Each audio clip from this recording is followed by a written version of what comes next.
Don't forget to like, comment, share and subscribe, and do consider supporting the channel via PayPal or Patreon. You'll find the links in the video description. I'd like to bring you up to date with events in Norway Chess. 6 rounds have been played, so we're going to look at a game from the 6th round. And I'd like to focus on a couple of players we haven't looked at so far in the tournament. Wesley So playing white against Aryan Tari. Now they drew their classical game, so we're going to be looking at the Armageddon game. Now the time control is white has 10 minutes, black has 7 minutes. If black draws, black wins. So basically white needs to win in this situation. It's a slightly complicated scoring system, but white will get 1.5 points if white wins. Black will get 1.5 points if it's a draw or black wins. That's how it is, and the loser gets just 1 point. So 1.5, 1. Anyway, you can check it all out on the official site of Norway Chess. It does make sense actually, sort of. And in the classical game, you get 3 points for a win.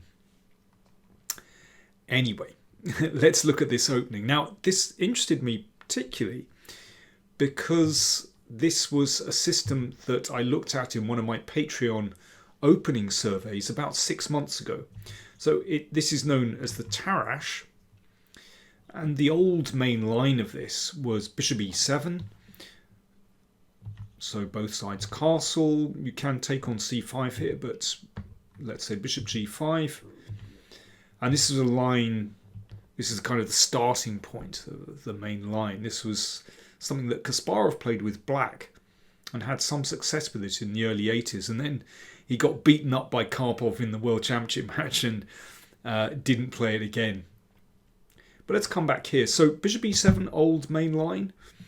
But instead Tari plays c takes d4 and bishop c5. And this has been popularized by Daniel Dubov. And it's a very interesting system. I have to say I like it quite a lot for black. It's very straightforward.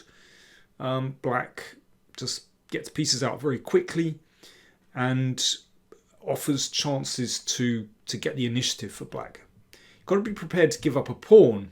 That's the only thing in several variations.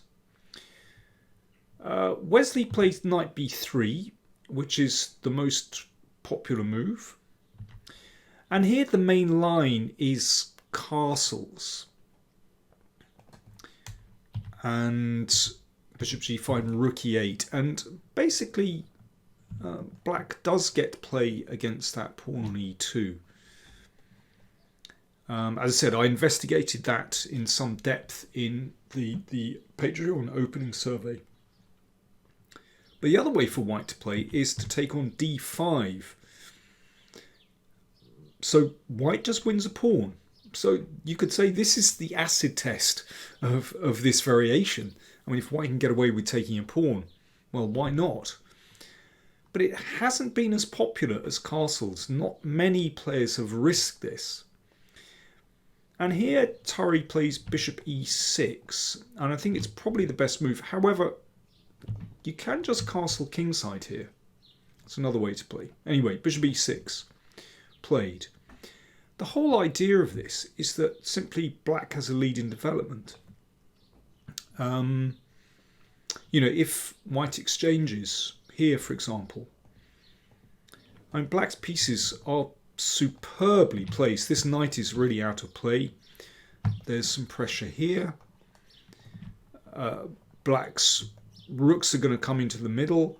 The queen gets hassled. I mean, this is tremendous compensation for black. Doesn't mean that black has the advantage, but it's very easy for black to play. Or, for example, knight takes b6. Then you can exchange queens, and I think it's obvious that black has compensation there. Nice play here. White's king is still in the middle, so it could be hassled. Enough compensation. Wesley plays, instead of those moves, e4, which you could say is a principal move because the knight is supported in the middle of the board. But black's next move makes life a little bit uncomfortable. Bishop g4, I like this move a lot. This is the poke, basically. And it reminds me, actually, in the Kalashnikov, this is a very common device, slightly different position, but a similar idea behind it is that it hassles the queen, and wherever the queen goes, it just is a bit awkward for white. And if white blocks this, then the bishop just goes back, and now you can see that the bishop is no longer supporting the knight, but also, crucially, white can no longer castle. And bishop f3 allows this. And again, the queen is hassled, castles. I mean, black basically has compensation here. This is the extra pawn. But somehow, because white hasn't developed, it's very difficult to consolidate that extra pawn. And there are little weaknesses here as well.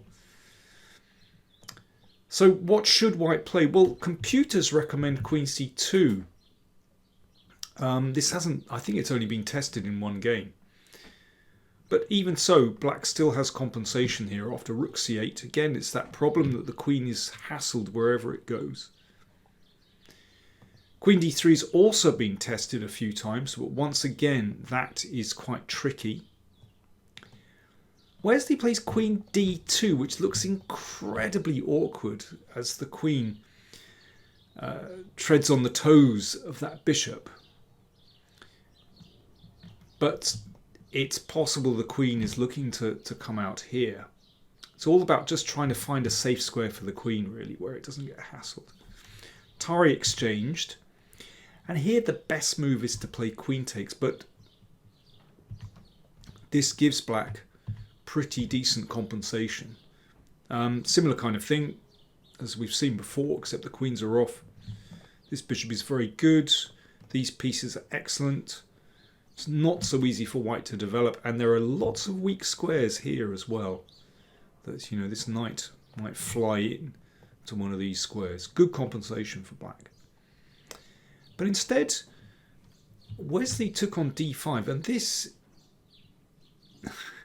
well, I mean, this next series of moves for both sides is pretty strange, because after this, queen e7 check, where you can see the queen can't block, so the king has to go to f1, and I tell you, it's all gone Pete Tong for white if the king has to step here. And here, I mean, here Tari really goes for it and castles queenside. He doesn't need to. You could just play knight e5. You can just castles. That's the best move. King is completely safe, and black can just go on the attack, because if pawn takes knight, then rook d8 is horrible. That wins the queen. So rook d8 is very embarrassing. So basically, after castles, white can't take here, and black just has really nice compensation. The king is just displaced. White's development is dreadful. You know, the queen blocks the bishop. But Tari goes for it with castles queenside, which is kind of understandable. It feels nice to bring the rook in the middle. Only thing is the king can sometimes be vulnerable. h3 played. And here the bishop should go back to e6. It's funny how this bishop often goes back and forth from g4 back to e6. And here, yeah, black is going to pick this pawn up. If white's careful, queen e2 is a careful move, and white should equalise here. Still a bit better for black, but white should equalise. But Tari plays bishop f5, which is kind of understandable. Looks pretty active. But actually, if Wesley plays queen f4, then this is actually better for white. And the whole idea is this, that after bishop g6, I mean, queen g4 check, this is very precise. King goes here, and then you can take this because the queen covers d1. Now, in what is essentially a blitz game, such subtle maneuvers and ideas are very hard to spot. But Queen f4 is definitely the move.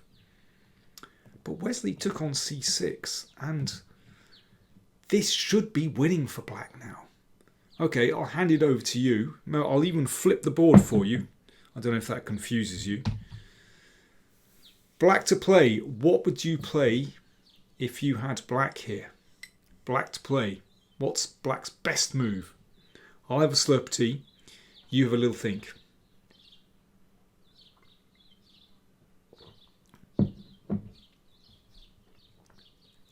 Black to play. B takes c6. That's the best move. Keep it simple, because the queen is in desperate trouble. If it moves away here, rook d1. Whoops. And if queen e2, bishop d3, you can see the queen is in trouble. So actually, white just has to give up the queen. But black has a tremendous initiative. It's rook and knight against queen. But as black has the initiative, this should be winning for black. Okay, let me flip the board back. Wait a second, let's come back here. So that's just been played. Simply b takes c6 should be a winning move, as black is going to win the queen. But instead, well, Tari took the queen straight away, allowing Wesley to take on b7. Remember, that's covered. And then bishop takes d2. Now, black should still be better here, but there's only one decent move, and that is bishop e4, which cuts the support from the bishop. And after this, well, this should still be good for black. Needs a little bit of care to sort of put this one away. Queen a6 is a good start to try to destabilize. Black is better. It's not yet winning.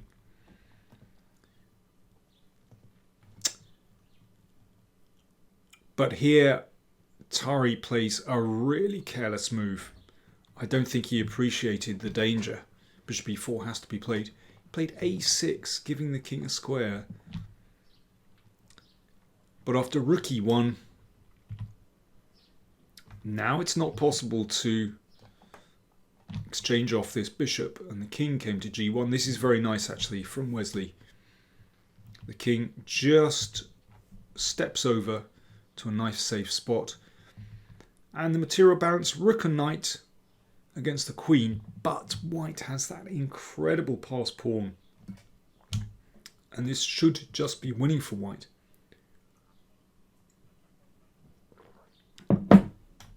White is going to be too active. I mean, there are lots of good moves here. Bishop f4 is a good move, and you can just make a queen, but Wesley plays bishop c3, also really nice. And the queen gets hassled a bit, and that's a key move, of course. Hitting the queen, but also looking at some point to play knight c6, or perhaps just take here, and this is winning. So Tari exchanges off.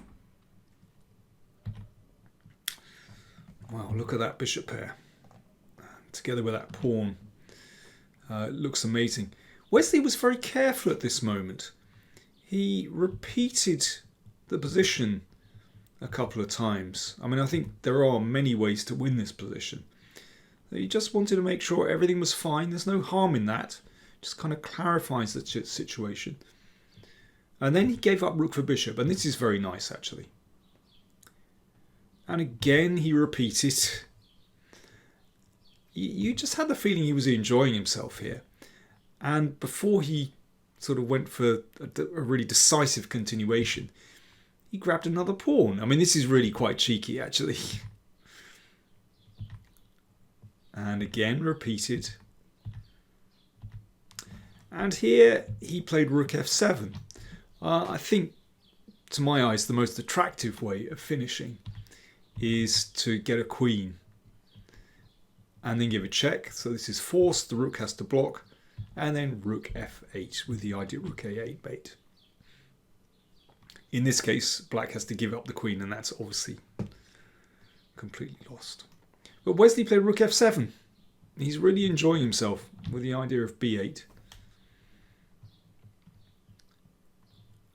It does mean that if I think he was inviting Tari to play rook b8 and then bishop d4 check is actually checkmate in that position. But no, Tari staggered on, and Wesley finally took some material back. So rook and 2 bishops against queen is completely winning. And now again, Wesley just took his time. No particular hurry. A3 is very nice to avoid a destabilizing move, and that means he's just going to move the rook back and then slowly go for checkmate.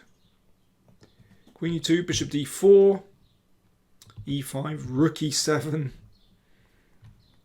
That's just pinning the e-pawn. So he's just picking off pawns and having a good time. And after rook e6, Tari actually resigned. Check. These squares are covered, so the king has to go forward. And once the king goes forward, then rook takes pawn, wins the queen. So Wesley just kept control beautifully, actually, at the end there. But, well, in an unbalanced position such as this, it's impossible to play the best moves. And that was really a roller coaster ride of a game. But Wesley got there in the end. But yeah, I think just coming back, I think this whole variation, this Dubov variation, I think is very, very interesting. And Wesley clearly didn't quite know what he was doing here. I find that very interesting, actually, because it's quite a topical variation. And yet, you know, he wasn't very well prepared in the opening. And after this, black has pretty decent compensation. If you want details of this variation and, well, the whole Dubov idea, then do check out my Patreon opening surveys. You have to make a certain contribution each month, but there are now 70 opening surveys, each of them around about 25 minutes long. It's a great way to get up to speed on topical opening lines, so do check it out. You have to pay $25 a month, but I think it's excellent value. You get lots of other benefits as well. There are different tiers for supporting me on Patreon, but do check it out. Patreon.com/PowerPlayChess. Thanks for watching. Oh, I should give you an update. No, I haven't finished yet. Hang on. Update on the scores. Carlsen is leading with 12.5. Anand has 11.5. Wesley So has 10. I think the winner of the tournament is going to be one of those 3 players, Carlsen, Anand and So, but it is very tight. I'll be bringing you up to date with more action from Norway Chess very soon. Thanks for watching.